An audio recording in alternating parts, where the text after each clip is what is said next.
An-najasah al-ainiyah, najis itu ada najis ainiyah, najis hukmiyah. Nah ini definisinya harus dipahami ya. Nah najis ainiyah itu apa? Yaitu semua najis yang di situ itu ada bentuknya dan bisa dilihat ya. Ada bentuk dan bisa dilihat, atau dia memiliki sifat-sifat yang nampak. Sifat yang nampak artinya mungkin bisa jadi warna, bisa jadi di situ itu adalah bau. Al-ghaid, ghaid itu berak atau baul atau pipis atau Jadi najis ainiyah itu adalah najis yang di situ itu ada bentuknya dan bisa dilihat. Kalau nggak bisa dilihat dengan nyata, tapi dia bisa jadi itu memiliki sifat yang nyata. Ya mungkin kayak darah, ya mungkin ada warna merah, meskipun sudah dibuang tapi masih ada warna merah. Atau di situ ada bau, ya nggak nampak, nggak kelihatan. Tapi di situ masih ada bau kayak dene pipis, mamane pesing, ya. Pipis wis goreng, tidak nampak, tapi di situ masih ada sifat-sifatnya yang nampak. Lah, itu yang pertama. Yang kedua itu najis hukmiyah, ya. Najis hukmiyah itu apa? Itu najis yang di situ sudah kering dan di situ tidak nampak bekasnya. Jadi tidak nampak sama sekali. Meskipun dari warna ataupun bau, ya seperti halnya umpamanya kan di situ ada pipis yang sudah kering, ya, dan di situ tidak nampak bekasnya sama sekali. Loh kenapa tadi juga ada pipis, di situ juga pipis itu bisa ainiyah, bisa hukmiyah, karena memiliki sifat yang berbeda, ya. Mana pipis, ya pipis mungkin Mas Amim itu tahu. Itu mungkin ada yang bening, mungkin bagi yang kurang cairan di situ itu adalah keruh.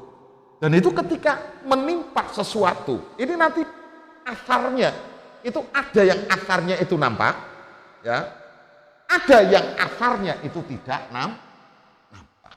Nah, itu makanya di situ ada bisa di situ masuk dalam kategori ainiyah, bisa di situ itu masuk hukmiyah, ya. Jadi kalau pipis itu kan kalau ada umpamanya mungkin ada bekasnya, ya, atau dari warna atau baunya, ya itu bisa masuk ainiyah.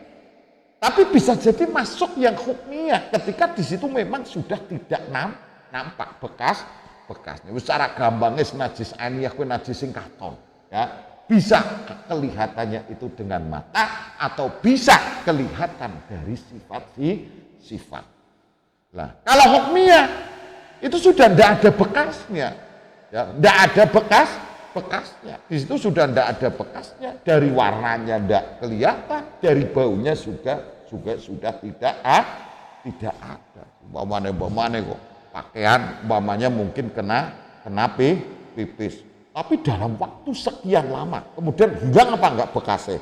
Hilang, bisa jadi bekasnya sudah tidak ada. Warnanya tidak nampak dan baunya sudah hilang. Jadi mungkin baunya sudah berubah menjadi apek.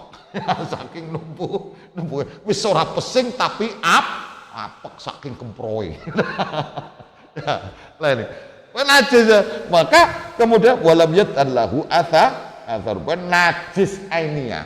Itu adalah najis yang nampak. Baik nampak secara langsung ainun najasahnya, atau nampak dari bekasnya, yaitu bau atau warna.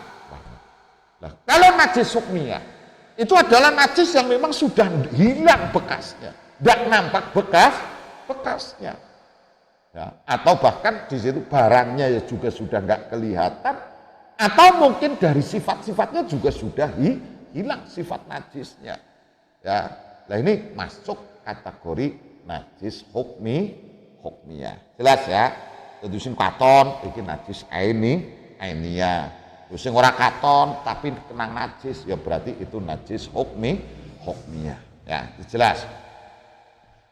Terus selanjutnya bahwa najis itu dibagi menjadi klasifikasi najis. Itu najis itu ada an-najasatu al-mughalladah wal mukhaffafatu wal mutawassithah. Jadi najis itu ada najis yang masuk kategori najis mughalladah. Ini kalau dimaknani najis berat, nah, itu seperti yang sering saya katakan. Nah, wal mukhaffafah najis ringan. Wal mutawassithah. Yang ketiga itu tengah-tengah. Ya orang tidak masuk kategori berat dan tidak ringan. Nah, an-najasatu al mughallatatu ya najasatul qalbi wal khinzir. Ya. Wa dalilu taghliduha annahu la yakfi ghusluha bil ma'i marratan kabaqi najasah bal labudda min ghusliha sab'a maratin ihdahuna biturab kama marofi hadis wulughil qalbi wa qisa alaihi al khinzir li annahu aswa'uha halal minhu. Yang pertama, najis mughalladah yaitu najisnya anjing dan babi.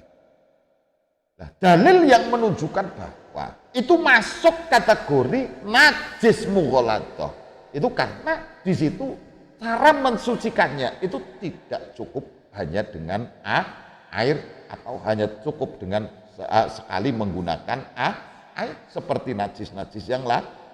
Tapi di situ harus dibasuh 7 kali, yang salah satunya itu adalah dengan menggunakan debu ya, seperti yang sudah dijelaskan di dalam hadis wulughul qalbi. Jadi yang jelas di situ itu yang masalah mughalladah itu hadisnya itu adalah hadis wulughul qalbi, jilatane asu. Lah kemudian babi atau celeng itu dikiaskan dengan hukum daripada wulughul qalbi. Karena apa? Babi itu lebih buruk daripada anjing ya. Nah ini ya. Jadi mughalladah najis berat. Tapi harus dipahami bahwa dalam masalah ini fikih kenapa bahas masalah najis, ada najis berat, najis ringan. Nah, ini kan dalam supaya kita tahu bahwa kita tidak seperti yang kita bayangkan. Najis mughalladah itu kan cuman dikatakan najis berat karena di situ tidak cukup dibasuh sekali. Tapi bukan berarti berat atau yang mana Kang Rahmat momone nang kali ku biasa nang kali mone kenang anasu cekel cek baru wis basuh ping 7 seset ya. Wis ya mone kenang najis ketika terkena najis anjing atau babi gampang sama. Oke, ainu najasah barangnya kahanane najis sampean basuh. Sekali itu hilang ya. Pamane kok 3 kali baru hilang, berarti 3 kali itu masuk hitungan satu ya. Berarti terus kemudian 2 kali, 3 kali, 4 kali, 5 kali, 6 kali. Yang ketujuh itu adalah dengan menggunakan air yang bercampur dengan debu. Lah bagi Kang Rahmat uripe nang pinggir kali, mesti banyune butek ya wis cukup. Makanya berulang kali saya katakan, bukan berarti terus kita kemudian menjadikan mengkambing hitamkan anjing hanya karena najis mughalladah seolah-olah Tuhan menciptakan anjing itu salah. Nah, dikatakan berat ya karena kita terjemahkan itu adalah najis mughalladah berat. Tapi sebenarnya dalam prakteknya, dalam mensucikan najis mughalladah, toh tanpa kita kena najis mughalladah pun kita kadang membasuh diri kita dalam ketika mandi itu lebih dari 7 kali. No. Kemarin Kang Rahmat terus nang kali butak ya wis 7 kali 12 wis tanpa nyampur lebu. Lu campur lebu ku apa wong wis butak. Biur itu selesai. Masalah enggak? Susah enggak? Enggak susah. Tapi karena kita korban najis berat. Wah, ini menjadi sesuatu yang bayang-bayang yang mengerikan. Sebenarnya enggak masalah loh, kita kena najis umpamanya kita suatu ketika kita mendapati anjing umpamanya butuh pertolongan, ya kita tolong, enggak masalah kok. Loh masalahnya di mana? Cuman setelah itu berarti tinggal kita basuh 7 kali, salah satunya yaitu dengan menggunakan air yang keruh atau air yang bercampur dengan debu. Kan tidak ada masalah. Tapi pernahkah kita menemukan hal seperti itu? Tidak pernah. Hanya karena kita bayang-bayang kita adalah najis berat. Sehingga ketika kita mendapati anjing kemudian butuh pertolongan pun yang ada malah kita bunuh. Ya. Ini mestinya tidak harus seperti itu. Artinya najis mughaladzah, iya najis berat. Tapi agama itu kan mesti tidak mempersulit. Lu sampean bopong asu, berbopong basuh, masalah lah. Cuman karena di kita, hal itu Fauzi kok jadi iya terus ngemek asu, bisa jamaah ilang kabeh. Iya apa? Yakin nyomorti bopong asu. Orang ngandel-ngandel lah.